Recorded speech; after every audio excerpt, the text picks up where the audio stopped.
Dear students, good morning. आज हम हिंदी व्याकरण का पहला पाठ, जिसका नाम है भाषा, व्याकरण, लिपि और बोली, तो इसको हम रीड करेंगे। सबसे पहले देखिए भाषा। पहला ये इस टॉपिक को हम रीड करना है। भाषा। भाषा मन के विचारों की अभिव्यक्ति है। मानव सभ्यता और भाषा का क्रमशः धीरे धीरे विकास हुआ। पहले मानव संकेतों से अपना कार्य आगे बढ़ाता रहा। धीरे धीरे इन्हीं संकेतों में सुधार होता गया और भाषा के रूप में विकास हुआ। कहने का मतलब, सबसे पहले संकेतों के इशारों की भाषा होती थी, उसके बाद धीरे धीरे इसमें विकास हुआ तो भाषा का रूप ले लिया। जैसे भैया बहन, हम अनेक माध्यमों से अपने मन के भाव का विचार प्रकट करते हैं। जैसे सबसे पहले देखिए परिवहन विभाग, इसमें कैसे करते हैं। यातायात सुचारू करने वाला सिपाही, जो ट्रैफिक पुलिस वाले होते हैं, सिपाही यातायात को अपने हाथों के संकेतों से नियंत्रित करता है। कई बार ऐसे लाल बत्ती हो जाती है तो रुकने के लिए बोलता है, बोलता बिल्कुल नहीं, सिर्फ इशारे करता है। ये संकेतिक भाषा होगी। सेकंड देखिए, इसमें देखिए रेलवे विभाग।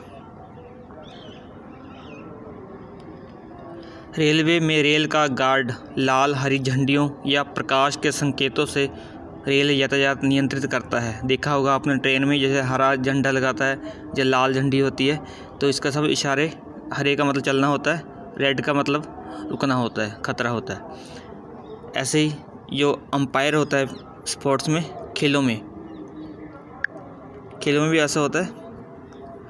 शारीरिक शिक्षक अपने सीटी के संकेतों से प्रतियोगिताएं या खेल कराता है। जैसे क्रिकेट में देखिए आप, दोनों हाथ ऊपर करके, इसका मतलब 6, और एक हाथ ऊपर करके, इसका मतलब आउट। ये कुछ नियम होते हैं, सब संकेतों की भाषा होती है। आगे देखिए, उपर्युक्त संकेतों से भाषा का मौखिक रूप देखा। हम अपने भावों को बोलकर या लिखकर भी प्रकट करते हैं। जब बोलकर लिखकर अपने मन के भाव प्रकट होते हैं, भाषा कहलाते हैं। जैसे चित्र दिए हुए हैं यहाँ पे। पहला चित्र देखिए, आज भारत ने क्रिकेट में पाकिस्तान को हरा दिया। ये एक चित्र है इसमें भी। आज गणित विषय सभी के समझ में आ गया। आदरणीय पिताजी, सादर प्रणाम। यहाँ पे एक तो सांकेतिक भाषा होगी, एक मौखिक होगी और एक लिखित होगी। तीनों भाषाएं हैं। देखिए यहाँ पर क्या लिखा, उपर्युक्त चित्रों में समाचार पत्र पढ़कर गणित समझ में आ गया। बातचीत करके साहब पिताजी को पत्र लिखकर अपने भाव प्रकट कर दिए गए। तो जहाँ पे 3 रूप बताए गए भाषा के, तीनों को हमने देखना है। सबसे पहले भाषा के रूप। हम सभी अपने मन के भावों को 3 प्रकार से प्रकट करते हैं, व्यक्त करते हैं। नंबर 1 मौखिक भाषा, हम अपने मन के भाव बोलकर प्रकट करते हैं। बोल चाल की भाषा, बोलना, मौखिक भाषा हो गया। लिखित, हम अपने मन के भाव लिखकर प्रकट करते हैं, तो लिखित भाषा। सांकेतिक रूप, हम अपने मन के भाव संकेतों में समझाते हैं या समझते हैं, तो ये है सांकेतिक भाषा। 3 प्रकार हो गए इसके। तो आगे हमने इसको थोड़ा पढ़ लेना आप। आगे भाषाएं देखिए। भाषाओं में पहला मातृभाषा, दूसरा राजभाषा। पहले हम देखिए मातृभाषा क्या होती है। मातृभाषा, हम अपने माता पिता या परिवार से जो भाषा सीखते हैं उसे मातृभाषा कहते हैं। माता पिता से, जब परिवार से कोई भी सदस्य है, कोई छोटा बच्चा, उससे स्टार्टिंग में जो भाषा सीखेगा वही मातृभाषा होती है। सेकंड राजभाषा, हमारा देश विभिन्न भाषाओं, वेशभूषा या बोलियों के लिए जाना जाता है, तो वो अनेकता में एकता हिंद की विशेषता है। मतलब भारतवर्ष की ये विशेषता, अनेक होते हुए भी हमारी सब में एकता है, तो ये इस देश की विशेषता है।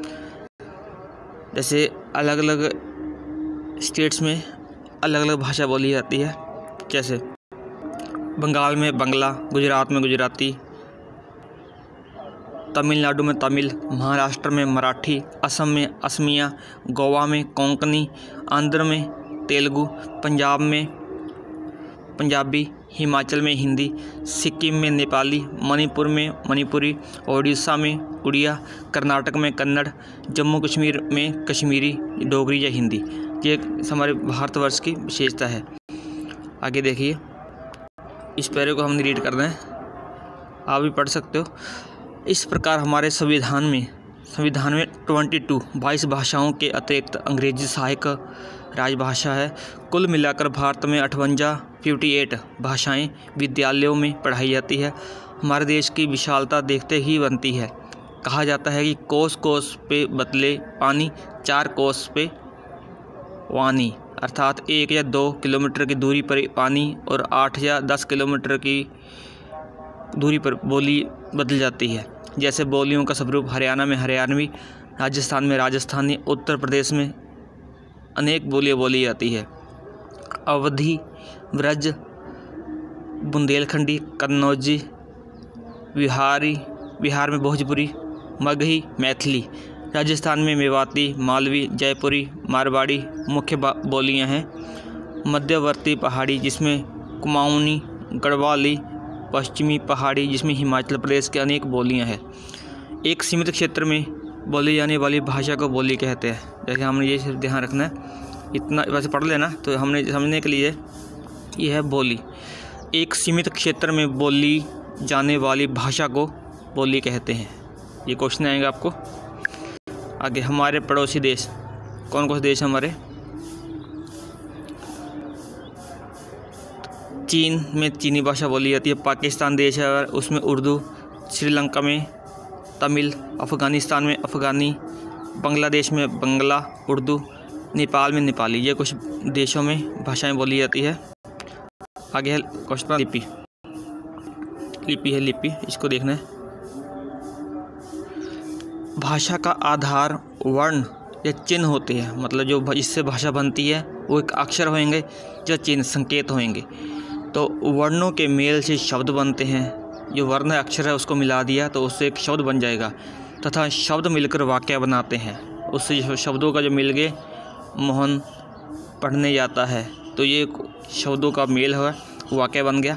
इन वर्णों को लिखने के लिए निश्चित चिन्ह है। इनको जो लिखते हैं तो एक चिन्ह निश्चित किए जाते हैं, निश्चित कर रखे चिन्ह, तो उन्हें हम भाषा की लिपि कहते हैं। कहने का मतलब जो चिन्ह निश्चित कर दिए वही भाषा की लिपि होती है। भाषा का लेखन कार्य लिपि के द्वारा ही संभव है। हम लिखने की विधि को लिपि कहते हैं। जैसे लिख दिया, उसकी जो विधि है, ढंग है, कैसे लिखना है, वही क्या है, लिपि है। सभी भाषाओं की जननी संस्कृत भाषा, इसको ध्यान रखना। इसको जो वैसी नॉलेज के लिए रखना, सभी भाषाओं की जो जननी है संस्कृत भाषा है। कोई भी लैंग्वेज, इंग्लिश, हिंदी, पंजाबी, कोई भी भाषा, सबसे पहली जो जन्म देने वाली भाषा वो है संस्कृत भाषा है। हिंदी और संस्कृत भाषा की लिपि देवनागरी है। सभी भाषाओं की लिपियाँ हैं वो देवनागरी है, हिंदी संस्कृत की, और बाकी सबकी अलग अलग बताई गई है। अंग्रेजी की रोमन, इटालियन की रोमन, जर्मन की रोमन, हिंदी की देवनागरी, उर्दू की फ़ारसी, अरबी फ़ारसी, कश्मीरी फ़ारसी, संस्कृत की देवनागरी लिपि हैं। ये आगे भाषाएं उसके पीछे लिपि हैं। ये सभी भाषाएं हैं, ये लिपियाँ उनकी। मराठी देवनागरी, नेपाली देवनागरी, कोंकणी देवनागरी, पंजाबी गुरमुखी। ये भी ध्यान रखना आपने। जो पंजाबी भाषा है उसकी लिपि है गुरमुखी है। आगे देखिए, व्याकरण। ग्रामर, इसको भी हमने वैसे भी नॉलेज चाहिए होनी। ग्रामर क्या होती है, किस काम आती है ग्रामर या व्याकरण? व्याकरण भाषा का प्राण है, मतलब इसमें जो जीवन है, आधार है, वो व्याकरण है। व्याकरण के बिना भाषा अर्थ का अनर्थ कर देती है। अगर भाषा में व्याकरण नहीं है तो भाषा का जो अर्थ हमें क्लियर नहीं होगा, अनर्थ हो जाएगा उसका। जैसे उदाहरण में देखिए, शुद्ध वाक्य क्या है? 2 दिन के लिए विद्यालय बंद रखा जाएगा, एक वाक्य है। 2 दिन के लिए, अब आपको तो काफ़ी टाइम हो गया, 2 दिन के लिए विद्यालय बंद रहेगा, ये शुद्ध वाक्य है। अब अशुद्ध वाक्य इसको देखना हमने। 2 दिन के लिए विद्यालय बंदर खा जाएगा, तो ये क्लियर नहीं होगा। और कैसे बंदर खाएगा, कैसे विद्यालय को खाएगा, तो यह वाक्य क्लियर नहीं अपने को, तो ये क्या है, अशुद्ध वाक्य है, क्योंकि यहाँ पर व्याकरण की कमी है। व्याकरण क्या बताता है हमें कि भाषा का शुद्ध रूप बताता है। अब देखिए इसके थोड़ी, भाषा को शुद्ध, व्यवस्थित तथा ठीक ठाक रखने के लिए नियम व्यवस्थाएं की जाती हैं। इसी व्यवस्था को व्याकरण कहते हैं। भाषा को शुद्ध बोलना, लिखना, पढ़ना सिखाने वाली कला ही व्याकरण कहलाती है। संसार में अनेक देश हैं, उनकी अपनी अपनी भाषाएं हैं। देखिए, हमने पड़ोसी देशों की भाषाओं के नाम पढ़े, हमने देश की भाषा और बोलियां पढ़ी और समझी। तो आपने एक बार फिर खुद अपने पास से दो बार रीड कर देना, तो आपको सब क्लियर हो जाएगा। जो नहीं क्लियर होगा तो आपको क्वेश्चन आंसर में करवा दिया जाएगा, जहाँ से लेके बिल्कुल वैसे तो मेन क्वेश्चन आपके है, मेन क्वेश्चन उसको ध्यान रखना आपने। देखिए, सबसे पहले इसको देखना आपने बिल्कुल। भाषा क्या होती है, व्याकरण क्या है, लिपि क्या है, बोली क्या है, इन चारों क्लियर होना चाहिए। एक बार लेसन रीड कर लेना तो आगे क्वेश्चन का आंसर करवा देंगे आपको। धन्यवाद।